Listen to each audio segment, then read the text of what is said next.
कोटी कोटीचे फ्लॅट घेऊनही तुम्हाला टँकरने पाणी विकत घ्यायला लागत असेल, रस्त्याने येता जाताना 10-15 मिनिटाच्या रस्त्यासाठी तुम्हाला तासन तास वाहतूक कोंडीला सामोरं जायला लागत असेल, स्वच्छ शहर असा पुरस्कार घेणाऱ्या या शहरामध्ये कचऱ्याचे ढीग तुम्हाला रस्त्यावर दिसत असतील किंवा इथून तिथून रस्त्यावर अतिक्रमण असेल, मोठमोठे फुटपाथ आहेत परंतु रस्त्यावरती प्रचंड मोठ्या प्रमाणावरती अतिक्रमण आहे, भ्रष्ट प्रशासन आहे, अशा वेळेस तुम्ही काय कराल? हे सगळे प्रश्न उपस्थित होत आहेत कारण इथे महापालिका निवडणूक आहे आणि महापालिका निवडणुकीमध्ये मतदान करणारा निर्णायक मतदार जो असेल त्याचे हे प्रश्न आहेत.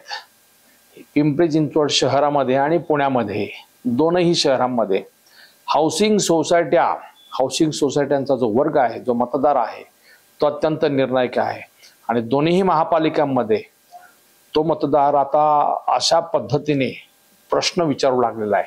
जर तुम्हाला निवडणुकीत उभं राहायचं असेल, नगरसेवक व्हायचं असेल तर आमचे प्रश्न सोडवणार का? आमचा पाण्याचा प्रश्न, रस्त्याचा प्रश्न, वाहतूक कोंडीचा प्रश्न, कचऱ्याचा प्रश्न, भाजी मंडईचा प्रश्न, हे सगळे प्रश्न यापूर्वी जाब विचारत नव्हते, आता हे लोक जाब विचारायला लागलेत. आणि या निवडणुकीमध्ये, त्या महापालिका निवडणुकीमध्ये हा मतदार नक्की निर्णायकी असेल.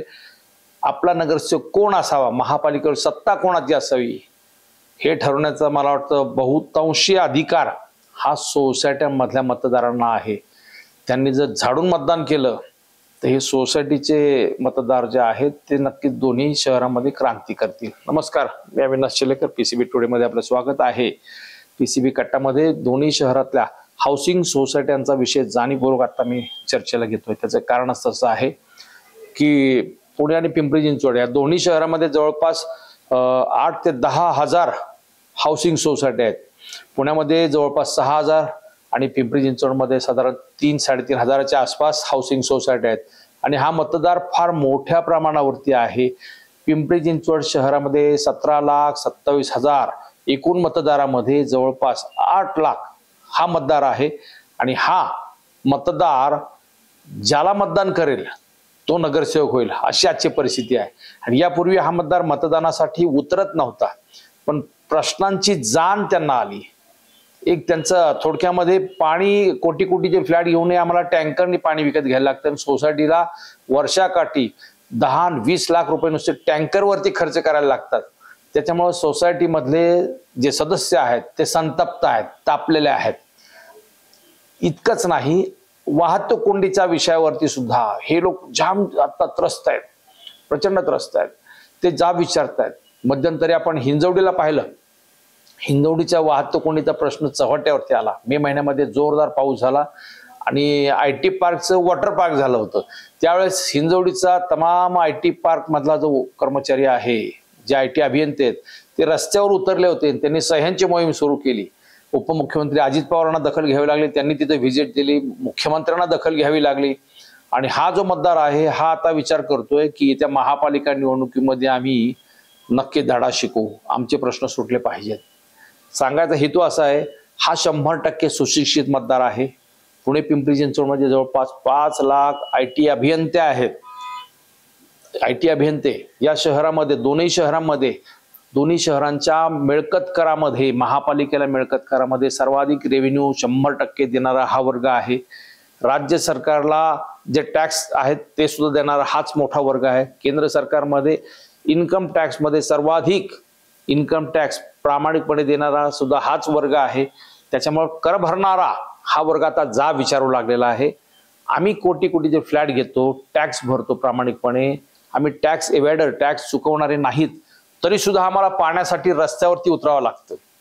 या शहरामध्ये प्रचंड मोठे फुटपाथ आहेत, परंतु फुटपाथून चालता येत नाही आम्हाला. तिथे इथून तिथून हातगाडी, टपऱ्या आणि पथारीवाले बसलेले आहेत. मग आम्ही टॅक्स भरायचा कशासाठी, हा वर्ग तो प्रश्न विचारतोय. आणि आता जर पाहिलं आपण सोशल मीडियामध्ये, नेपाळमध्ये क्रांती झाली ती सोशल मीडियामध्ये, बांगलादेशमध्ये, श्रीलंकेमध्ये क्रांती झाली, त्याला सोशल मीडिया फार मोठ्या प्रमाणावर कारणीभूत आहे. इव्हन 2014 मध्ये मोदींचं सरकार, भाजपचं सरकार आलं, त्याच्यामध्ये सुद्धा सोशल मीडियाचा फार मोठा रोल आहे. आणि हा सगळा वर्ग जो आहे, हा सगळा मतदार जो आहे, हा सोशल मीडियावरती फार ऍक्टिव्ह आहे. ह्याच्यावरती आतापर्यंत गेल्या 10 वर्षामध्ये भाजपचा शिक्का आहे, परंतु एकूण प्रश्न सुटत नाहीत असं म्हटल्यावरती तो सोशल मीडियावर ज्या पद्धतीने व्यक्त होतोय ते पाहिल्यावरती हा मतदार काहीही करू शकतो, अशी आताची परिस्थिती आहे. मी पिंपरी चिंचवडच्या बाबतीमध्ये तुम्हाला सांगितलं की इथला मतदार इतका 7-8 लाख साधारण तो मतदार आहे, 17 लाखामध्ये तो मतदार आहे, 60%. या मतदारांनी आता एकजूट केलेली आहे. ते म्हणतायत आमचे प्रश्न सुटले नाही तर आम्ही महापालिका निवडणुकीमध्ये काय तो इंगा दाखवू. यापूर्वी लोकसभा निवडणुकीला, विधानसभा निवडणुकीला ह्याचे ते एकत्र झाले होते. त्यांनी सांगितलं वेळ प्रसंगी आम्ही मतदानावर बहिष्कार टाकू, असा इशारा दिल्यावरती उपमुख्यमंत्री अजित पवार यांच्या उपस्थितीमध्ये एक बैठक झाली नाना काटेंच्या पुढाकाराने. नंतर भाजपच्या वतीने त्यावेळेस आमदारांनी हॉटेल सयाजीला एक मोठी बैठक घेतली. तिथे स्वतः दस्तूर खुद्द मुख्यमंत्री उपस्थित होते. त्यांनी आश्वासन दिले पाण्याचा प्रश्न वर्षभरात सुटेल, 2 वर्षात सुटेल. आता ते 2 वर्ष निघून गेलेली आहेत.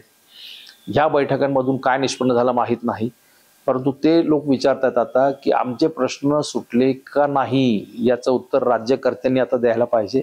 त्याच्यावरती आम्ही मतदान करणार आहोत. म्हणजे हा मतदार काहीही करू शकतो. म्हणजे आता मध्यंतरी शहराचा विकास आराखडा ज्यावेळी जाहीर झाला, त्या विकास आराखड्यामध्ये रावेत मधली एका सोसायटीला त्यांचा जो सार्वजनिक वापराचा जो भूखंड आहे, जो सार्वजनिक वापराचा सोसायटीच्या आवारातला स्पेस आहे, जागा आहे, त्याच्यावरतीच आरक्षण पडलं रस्त्याचं. म्हणून सगळी सोसायटी रस्त्यावरती उतरली होती. ताथोडे रावेतचा प्रकार हा सांगतो तुम्हाला. म्हणजे त्याच्यामुळे अन्याय झाला तर हे लोक वेळ प्रसंगी मतदानाच्या ह्याच्यातून ते दाखवू शकतात. सत्ताधारी पक्षाला त्याचा फार मोठा फटका बसू शकतो. हे हिंजवडीच्या क्रांतीवरून दिसून आलं. आता मध्यंतरी चाकण MIDC मधले सर्व लघुउद्योजक त्यांच्या वाहतुकीच्या प्रश्नावरती एकवटले होते. ते सुद्धा आता विचार करतात की मतदानाच्या वेळेस आम्ही काय तो दाखवून देऊ. हे सगळं सांगायचं कारण असं आहे, पिंपरी चिंचवडमध्ये आतापर्यंत 3 हाऊसिंग फेडरेशन आहेत. एक वाकड साईडला, वाकड, पिंपळे गुरव, पिंपळे सौदागर, पिंपळे निलक, थिरगाव, त्या परिसराचं एक स्वतंत्र हाऊसिंग फेडरेशन आहे. अत्यंत ऍक्टिव्ह आहे. राज्याचे हाऊसिंग फेडरेशनचे जे कार्यकर्ते ते तिथं काम करतात. दुसरं फेडरेशन आहे ते मोशी, चरोली, चिखली, डुरुगाव या भागातलं एक हाऊसिंग फेडरेशन आहे. ते सुद्धा प्रचंड ऍक्टिव्ह आहेत. त्यांनी सुद्धा अनेक प्रश्न असे धसाच लावलेले आहेत. आमदार खासदार यांच्या बैठका घेऊन, अधिकाऱ्यांच्या बैठका घेऊन जाब विचारलेले आहेत आणि त्यांनी प्रश्न सोडवलेले आहेत. तिसरं आहे रावेत, ताथोडे, पुनावळे या भागातलं हाऊसिंग फेडरेशन. असे 3 हाऊसिंग फेडरेशन आहेत आणि 3ही आता प्रचंड ऍक्टिव्ह झालेत. मी तुम्हाला हे यासाठी आता आवर्जून सांगतोय. त्याचं कारण असं आहे, गेल्या रविवारी म्हणजे परवाच एक चिखली, मोशी, डुरुगाव, चरोली हाऊसिंग फेडरेशनची बैठक झाली.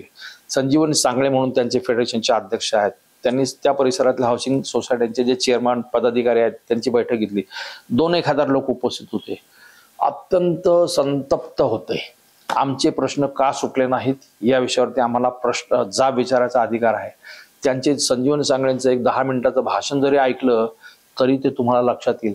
त्यांनी सांगितलेलं आहे आम्ही टॅक्स भरतो म्हणून आम्हाला आमचे हक्क आहेत की आम्हाला पाणी का मिळत नाही, आमच्या रस्त्यावरती अतिक्रमण का, आम्हाला प्रॉपर रस्ते का मिळत नाहीत, हे आम्ही विचारणार आणि जो आमचे प्रश्न सोडवल त्यालाच आम्ही मतदान करणार. इतकंच नाही, यापूर्वी विधानसभा निवडणुकीमध्ये आम्ही आमदार महेश लांडगेंचं काम केलं असं त्यांनी जाहीरपणे त्यांच्या भाषणात सांगितलं. का केलं तर महेश लांडगे यांनी त्यांचे प्रश्न सोडवले म्हणून. पण याचा अर्थ यावेळेस आम्ही भाजपलाच मतदान करू असा बिलकुल होत नाही, किंवा आमदार महेश लांडगे यांनी सांगितलं म्हणून कोणीही दगड उभा केला तर त्याला मतदान करू असं नाही. आमचा नगरसेवक कसा पाहिजे या संदर्भात त्यांनी निर्णय घेतले, ठराव केले आणि सांगितलं की आमचा नगरसेवक हा स्वच्छ चारित्र्याचा पाहिजे. आमच्या सगळ्या प्रश्नांचा आवाज त्यांनी सभागृहात, महापालिका सभागृहामध्ये उठवला पाहिजे. तो गुन्हेगार असता कामा नये, तो फ्रॉडी असता कामा नये, त्याचं चारित्र्य शुद्ध पाहिजे आणि त्यांचा सगळ्यांशी दांडगा संपर्क पाहिजे, तो विनम्र पाहिजे. त्यांनी सगळे असे निकष ठरवून दिलेले आहेत आणि असा उमेदवार असेल तरच, मग तो पक्ष कोणताही असो, आम्हाला त्याच्याशी घेणं देणं नाही. परंतु आम्हाला नगरसेवक असा जर मिळाला, काम करणारा नगरसेवक मिळाला तर आम्ही त्याला मतदान नक्की करू. आणि गेल्या 10 वर्षामध्ये जे कोणी संभाव्य नगरसेवक तिथं होते, संभाव्य नाही होते, त्या माझ्या नगरसेवकांना त्यांनी सांगितलेलं आहे की ज्यांनी आमच्या सोसायटी धारकांना त्रास दिलेला आहे त्यांचा आम्ही करेक्ट कार्यक्रम करू, अशा कडक शब्दात भाषण. ते म्हणजे ते ऐकल्यावरती मला ते लक्षात आलं. ते विचारतायत की आम्हाला शांघाय करू म्हणून पिंपरी चिंचवडचं सांगितलं होतं, कुठे गेलं शांघाय तुमचं? रस्ते देऊ, पाणी देऊ, 24 तास पाणी देऊ, भयमुक्त भ्रष्टाचार मुक्त शहर देऊ, या संदर्भामध्ये घोषणा केल्या होत्या, त्या गेल्या कुठेही. म्हणजे सोसायटी धारक आता जे प्रश्न विचारतात त्या बाबतीमध्ये त्याची उत्तरं राज्यकर्त्यांना द्यावी लागतात. त्यांनी एक त्याच्यामध्ये त्या सांगळेंनी एक इशारा दिला की गंधर्व एक्सलन्स म्हणून एक कोण बिल्डर आहे, नाव घेऊन त्यांनी सांगितलं. गंधर्व एक्सलन्स जो बिल्डर आहे त्यांनी आम्हाला प्रचंड त्रास दिला, सोसायटी धारकांना कन्व्हेन्स डीड वगैरे देत नव्हते काहीतरी करून, किंवा अन्य काही प्रश्न असतील. त्यांच्या घरात ते आता निवडणुकीला उभं राहण्याचा प्रयत्न करतायत. त्यांच्या घरातला कोणीही असू दे, आम्ही सगळे सोसायटी धारक त्याचा परफेक्ट कार्यक्रम करणार, पाडणार म्हणजे पाडणार. आणि सोसायटी धारक अशा पद्धतीने आता बोलतायत, ते सांगतायत की बाटलीवरती विकू नका, बाई बाटलीवरती विकू नका. म्हणजे मला वाटतं हे सोसायटी धारक सगळे प्रामाणिक आहेत आणि ते त्यांनी मनावर जर घेतलं त्यांचे प्रश्न सोडवण्यासाठी, अशा पद्धतीने टोकाची भूमिका जर घेतली तर ते मात्र ते सांगतील ते नगरसेवक होतील. इतकंच नाही, जर आम्हाला वाटलं की भाजप काय किंवा विरोधक काय कोणीही आम्हाला ग्रहित धरू नये, त्यांनी दिलेला उमेदवार आमच्या सोसायटी धारकांमधला जर असला तर उत्तम. जर त्यांचा उमेदवार सोसायटी धारकांपैकी नसेल, म्हणजे त्यांच्या कार्यकर्त्यांपैकी कोणी असेल आमच्या आणि तो आम्हाला पसंतीच नाही पडला, तर पर्याय म्हणून सोसायटी फेडरेशनचे जे मेंबर्स आहेत ते सुद्धा रिंगणात उतरतील. म्हणजे इथपर्यंत त्यांची तयारी आहे. अशाच पद्धतीची मीटिंग आता वाकडला दिवाळीनंतर होणार आहे. तिथले सोसायटी मेंबर जे आहेत फेडरेशनचे ते सुद्धा प्रचंड ऍक्टिव्ह आहेत. ते सुद्धा तेच सांगतायत की आमच्या प्रश्नांवरती आतापर्यंत किती खेटे मारले, आम्ही किती अर्ज विनंत्या केल्या, हायकोर्टामध्ये PIL दाखल केली, हायकोर्टाने त्या संदर्भात पाण्यासंदर्भामध्ये समिती नेमली, तरीही तो प्रश्न अद्यापपर्यंत सुटलेला नाही. अजून टँकरच्या येरझाऱ्या सुरूच आहेत. टँकर काही प्रमाणात कमी झालेत, परंतु लाखो रुपये टँकरवरती आजही खर्च करावे लागतात. आम्ही सुद्धा आता ह्या गोष्टीचा विचार करतोय की येत्या महापालिका निवडणुकीला नेमकं करायचं काय. तिथल्या हाऊसिंग फेडरेशनचे मेंबर ते सगळे एकत्र होणार आहेत. दिवाळीनंतर त्यांची बैठक आहे. तर त्यांनी काय, मौशी चिखलीच्या लोकांनी काय, किंवा रावेत पुनवळ्याच्या फेडरेशनच्या लोकांनी काय, या सर्वांनी जर मनावर घेतलं तर मला वाटतं त्याचा नक्कीच राज्यकर्त्यांना आणि विरोधकांना विचार करावा लागेल. हा मतदार सुशिक्षित आहे, हा सुशिक्षित आहे याचा अर्थ हा 100% भाजपचा आहे, सोसायटी मतदार भाजपचा आहे असं ते भाजपची मंडळी असं जाहीरपणे सांगतात. त्यांच्यावरती तो शिक्का पण आहे की मोदी शहाकडे या किंवा फडणवीसांकडे पाहून यापूर्वी त्यांनी 14ला 19ला मतदान केलं, आता 24ला मतदान केलं. परंतु महापालिका निवडणुकीला जर आम्हाला वाटलं की हे काम करत नाहीत तर त्यांना आम्ही बिलकुल मतदान करणार नाही, आम्ही पर्याय शोधत आहोत.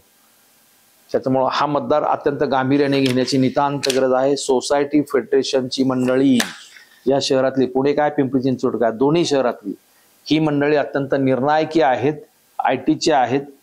त्यांनी जर जेन झेड सारखी क्रांती सुरू केली आणि त्यांनी मनावर घेतलं तर ते काहीही करू शकतात. म्हणून नेते हो, सावध असा. या सोसायटी फेडरेशनच्या मंडळींचे जे प्रश्न आहेत त्यांनी दुसरा एक मुद्दा सांगितलेला आहे की आम्ही निवडणुकीसाठी आमचा स्वतंत्र एक जाहीरनामा तयार करणार आहोत आणि या जाहीरनाम्याप्रमाणे जो नेता आम्हाला ठोस आश्वासन देऊन काम करेल याची खात्री वाटेल त्यांच्या मागे आम्ही जाणार आहोत. त्याच्यामुळे हा मतदार अत्यंत किती महत्वाचा आहे, किती निर्णायकी आहे.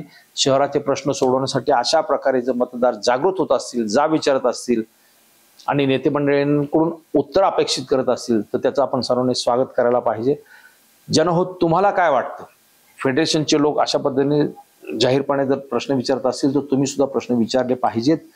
ह्या निवडणुकीमध्ये, लोकशाहीमध्ये तेच अपेक्षित आहे. तुम्ही सुद्धा व्यक्त व्हा. धन्यवाद.